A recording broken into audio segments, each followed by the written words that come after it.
And so as I was getting ready to give another message today, what do you know? This past week, I found myself at my least favorite place in the world. You remember what I told you about last time, my least favorite place to ever go to? That's right.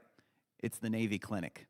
And there I was again, waiting in line for an audiogram, and they had the Today Show on the TV, and they had this segment where they brought in some author to talk about her book about rediscovering your purpose in life. And so they talked all about these ways that you can rediscover your purpose.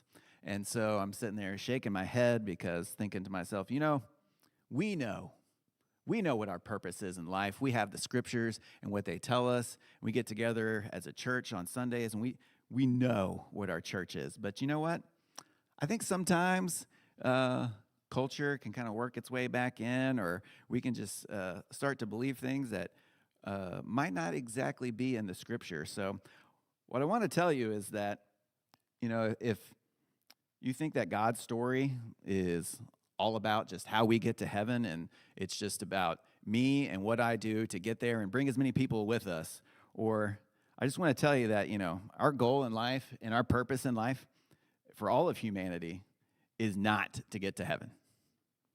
So I'm sorry if that's blowing anybody's minds right now, but that is not what the Bible tells us. That's not God's story.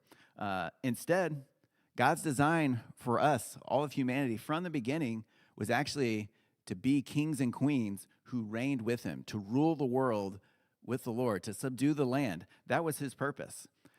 Think more like, the Chronicles of Narnia. The children there with Aslan. You got High King Peter and King Edmund and Queen Susan and Queen Lucy, and they're there with Aslan ruling. Like, that's not just a cool story from C.S. Lewis. He's trying to tell us something from there.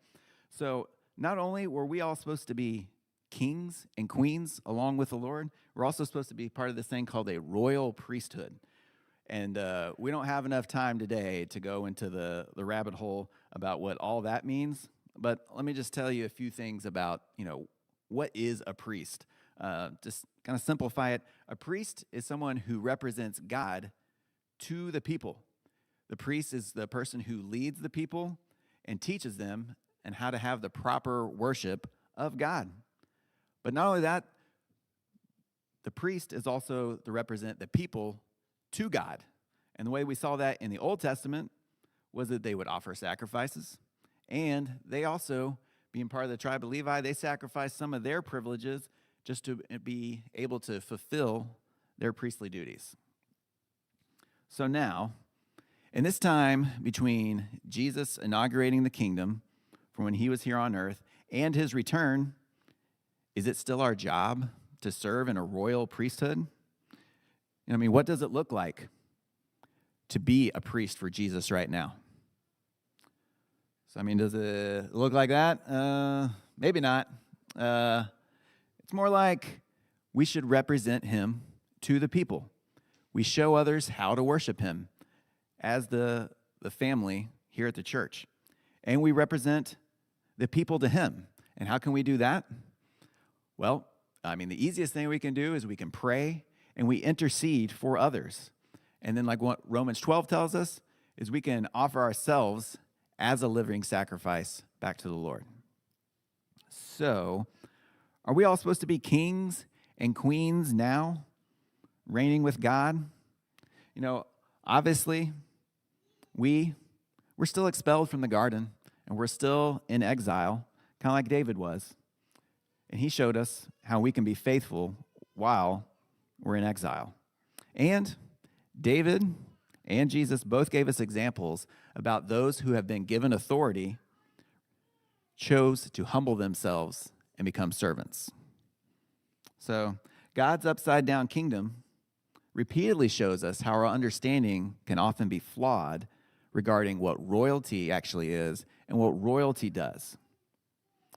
And so now, after the life of David, as we move on, there's another example of someone who is a prophet and a priest and a king or queen. And check out here, I'll show you who that is. Oh, wait, it's you. That's right.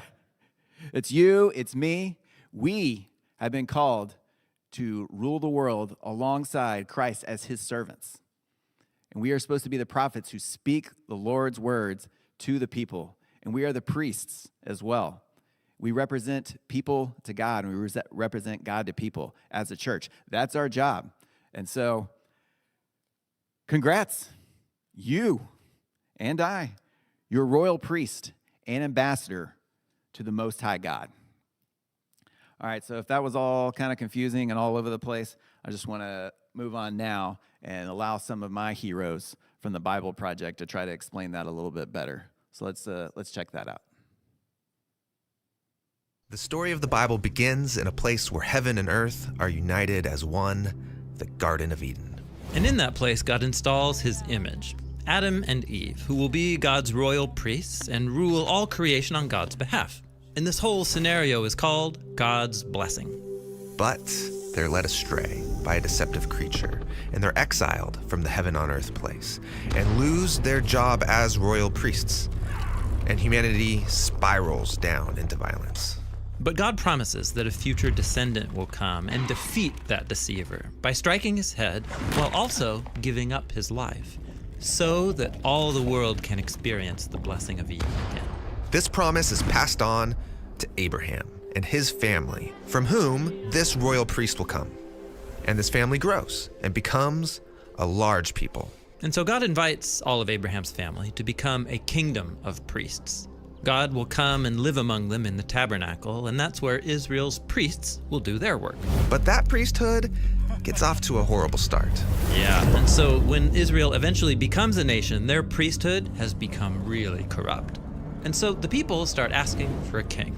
And eventually, God raises up David. King David.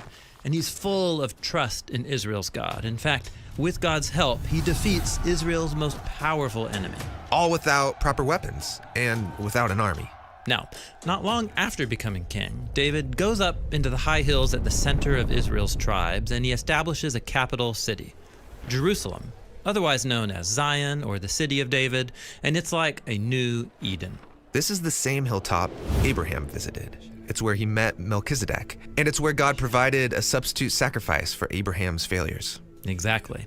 And so David brings the tabernacle up into the city so he can make this the place of God's royal presence. And during the inauguration, David's dancing with excitement. Not only that, he deliberately dresses like Israel's high priest. And once the tabernacle arrives, he offers a sacrifice and makes this huge feast for all of the people, and he blesses them. King David is acting like a new kind of priest. Yes, and God approves. In fact, in the next story, God promises that from David's line will come a king who will reign forever and build the ultimate new Eden, a temple for God's presence. David talks about this descendant to come in a poem we call Psalm 110. Yeah, David recalls God's promise that one of his descendants will rule at God's right hand. And he goes on to say that this future king will be a priest like Melchizedek. Yeah, Melchizedek, he's a priest king that even Abraham honored. Melchizedek's priesthood is older than Israel's priesthood. Exactly. But why can't David be that royal priest? Well, David was pretty amazing sometimes, but he also failed. He slept with the wife of one of his soldiers, and then, in order to hide the whole affair, he had that man killed. That's horrible. It is. And his failures actually continued, leading up to this key moment where Israel's enemies were threatening to attack. And sadly, David doesn't trust God to deliver him like he did in his early days. Right, he counts all of his soldiers. He's trusting his own power instead of trusting God. And so God's not happy. He brings severe consequences on Israel. And David responds by surrendering to God and by offering his life as a substitute sacrifice on behalf of the people. That's like Moses, who offered himself for the sins of the people. And it's like Isaac, who was offered up for Abraham's sins, but then God provided a substitute. I see, so there is a pattern here. Right, and it's this pattern that leads us to the story of Jesus. He claimed to be the promised royal priest that the story's pointing to, the one who will bring the blessings of Eden and restore humans to their lost calling to fulfill God's promises to Abraham and David. And it's his story that we will look at next.